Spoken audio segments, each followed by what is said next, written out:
పశ్చిమ బెంగాల్ గురించి మనం మాట్లాడుకోవాలి.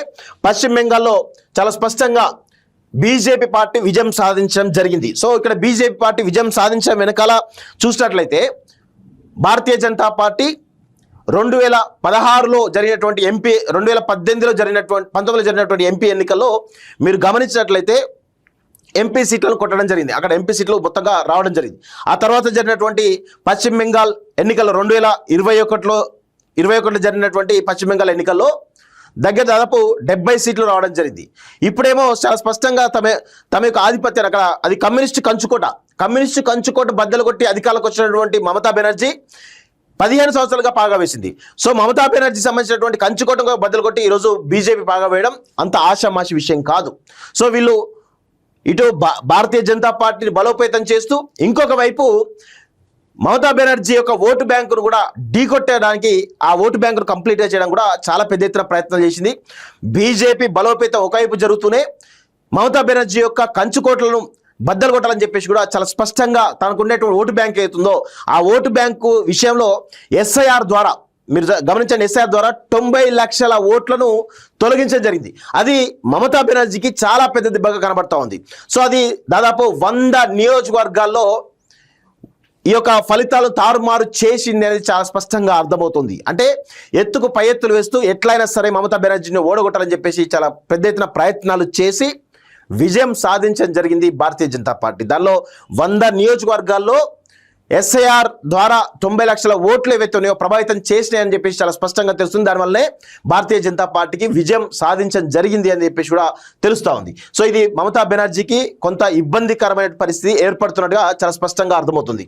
సో ఇప్పుడు బంగ్లాదేశ్ నుంచి వలసలు ఉంటాయా ఉండవా, భారతీయ జనతా పార్టీ నేతృత్వంలో ఉన్నటువంటి పార్టీ ఏం చేయబోతుంది అనేది చూడాల్సిన అవసరం అయితే ఉంది. 100% అక్కడ దాదాపు 30% పైగా ముస్లిం ఓటు బ్యాంక్ ఉంది. సో అక్కడ ఇక ఇప్పటి నుంచి మరి ఆ ఓటు బ్యాంకు ఎవరైతే ముస్లిం ఓట్ బ్యాంక్ ఉన్నారో వాళ్ళు ఎట్లా ఉంటారు ఏంటి అనేది కొంత వాళ్ళైతే భయాందోళనలో ఉన్నట్టుగా చాలా స్పష్టంగా అర్థమవుతుంది. బంగ్లాదేశ్ నుంచి పెద్ద ఎత్తున వలసలు వస్తూ ఉన్నాయి. ఆ వలసలు ఇప్పటికీ కూడా ప్రధానంగా దానిపైనే చర్చ జరిగింది. పశ్చిమ బెంగాల్లో బంగ్లాదేశ్ నుంచి వలసలు వస్తే దాని ద్వారా లబ్ధి పొందుతా ఉంది మమతా బెనర్జీ అని చెప్పేసి భారతీయ జనతా పార్టీ చెప్పడం జరిగింది. ఇప్పుడు భారతీయ జనతా పార్టీ అధికారంలోకి వచ్చిన తర్వాత మరి ఆ వలసలు ఆగిపోతాయా, ఉన్న ఎవరైతే అక్రమంగా చొరబడ్డారో వాళ్ళను బంగ్లాదేశ్కి పంపించి వేస్తారా అనేది కొంత తెలుసుకోవాల్సినటువంటి అవసరం అయితే ఉంటుంది. చూస్తే మరికొద్ది రోజులుగా దీనిపైన స్పష్టత వచ్చేటువంటి అవకాశం అయితే చాలా స్పష్టంగా కనబడతా ఉన్నాయి. సో అసెంబ్లీ ఎన్నికల్లో 2 పెను సంచలనాలు చూసినట్లయితే ఒకటి భారతీయ జనతా పార్టీ పశ్చిమ బెంగాల్ కావచ్చు, 2 విజయానికి సంబంధించి తమిళనాడు కావచ్చు. 2 కూడా పెను సంచలనాలు. జంజీ యువత మహిళలు రచించిన విజయాలు. తమిళనాడు అతిపెద్ద పార్టీగా విజయ్ టీవీకే, డిఎంకేకు పరాభవం, అన్నా డిఎంకేకు 3వ స్థానం. ద్రవిడ సిద్ధాంతం స్థానంలోకి ప్రజాకర్షక మంత్రం. బెంగాల్లో మమతా బెనర్జీ చిత్తు చేసినటువంటి బీజేపీ. హిందూ ఏక్తా ముస్లింలో చీలిక వ్యూహం సక్సెస్. దక్షిణ బెంగాల్లో కొన్ని చోట్ల బీజేపీకి ముస్లింల మద్దతు. ఉచిత వరాలతో కమలానికి ఓటెత్తిన మహిళలు. ఎమ్మెల్యే సీట్లలోనూ స్టాలిన్ మమతా పరాజయం. 100 చోట్ల ఓటు చోరీ, అది అనైతిక విజయం అంటూ దీదీ చెప్తా ఉంది. కేరళలో ఎల్డీఎఫ్ కు దెబ్బ, యూడీఎఫ్ దే గెలుపు. అస్సాంలో హిమంత బిశ్వశర్మ హ్యాట్రిక్. పుదుచ్చేరిలో మళ్ళీ ఎన్డీఏ అధికారం అంటూ చూస్తున్నాం. 3 ప్రధాన రాష్ట్రాల్లో అధికార పార్టీల ఓటమి అంటూ చూస్తున్నాం. సో ఇక్కడ వీళ్ళందరూ కూడా పరాజయులు ఎవరు, మమతా బెనర్జీ, స్టాలిన్, విజయన్, వీళ్ళంతా ముగ్గురు ఓడిపోవడం జరిగింది వాళ్ళ పార్టీలు. అదేవిధంగా విజయసారథి చూసినట్లయితే సువేందు అధికారి బీజేపీ, హిమంత బిశ్వశర్మ బీజేపీ, సతీశన్ అక్కడ సంబంధించినటువంటి వాళ్ళందరూ కూడా కంప్లీట్గా గెలవడం జరిగింది కేరళ. సో ఇక్కడ పశ్చిమ బెంగాల్ నుంచి తమిళనాడు వరకు భారతదేశానికి తూర్పు తీరం. ఇందులో కింద తమిళనాట కొత్త తార ఆవిర్భవిస్తే పైన పశ్చిమ బెంగాల్లో కొత్త శకం మొదలైంది.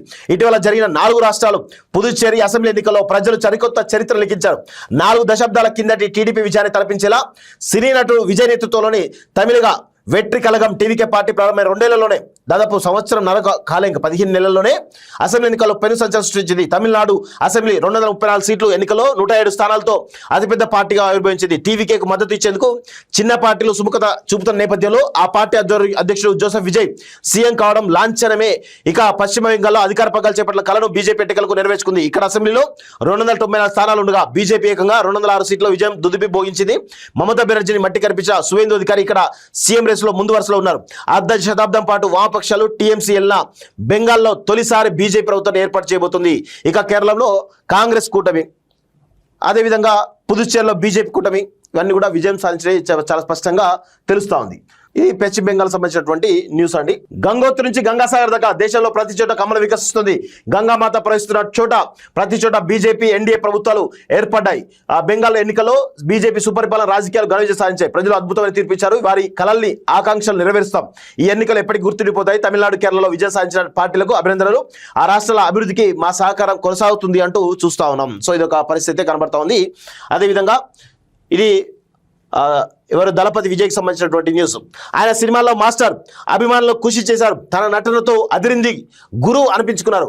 రాజకీయాల్లో అడుగు పెడుతూనే విజిల్ చేశారు. ఆరంగరేటంతోనే ద్రవిడ పాటలు మట్టి కనిపించి బీస్ట్ అనిపించుకున్నారు. అభిమానులే కాదు తమిళ ప్రజలకే జన నాయకన్గా మారారు. తమిళ నాట కొత్త చరిత్ర లిఖిస్తూ రేపు మాప సర్కారు ఏర్పరిచి అన్నారు. ఆయనే తమిళనాడు కాబోయే ముఖ్యమంత్రి విజయ్ దళపతి.